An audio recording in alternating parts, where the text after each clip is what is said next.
Today, I want to share a story that is not loud, not dramatic, but deeply powerful. It is a story that reminds us what truly matters in life when everything else fades away. This story is called Tuesdays with Morrie. Many years ago, there was a young student named Mitch. He was ambitious, energetic, and full of dreams. In college, he had a professor named Morrie Schwartz. Morrie was not an ordinary teacher. He did not just teach from books, he taught from life. He encouraged his students to think, to feel, and to care.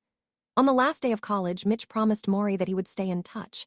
Like most promises made at young age, this one slowly disappeared. Years passed. Mitch became successful. He earned money. He gained fame. He worked nonstop. But in this fast life, something important was missing. Time for people, time for relationships, time for himself. One evening, Mitch was watching television and suddenly recognized a familiar face. It was Morrie. Older, weaker, and dying.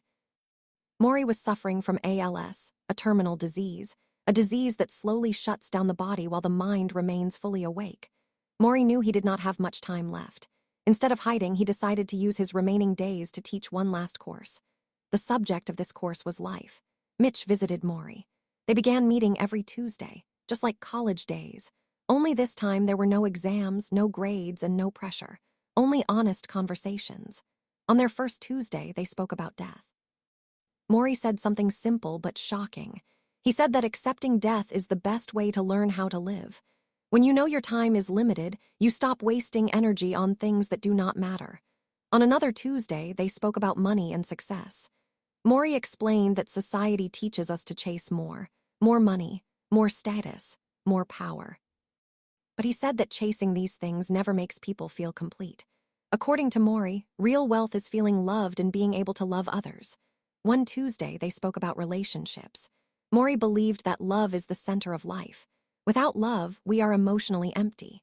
He said that technology connects devices, but love connects hearts. And without human connection, life feels meaningless. As Morrie's body grew weaker, his words grew stronger. He could no longer walk. Later, he could barely move his hands, yet his smile remained.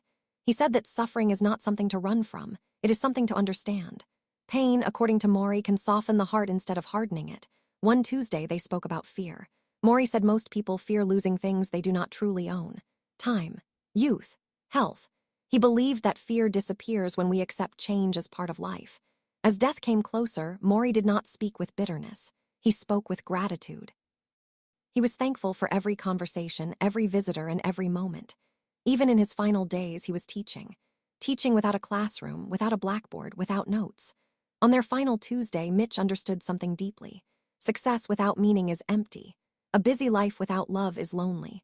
And a life lived only for oneself is never truly fulfilled. Morrie passed away quietly, but his lessons did not end.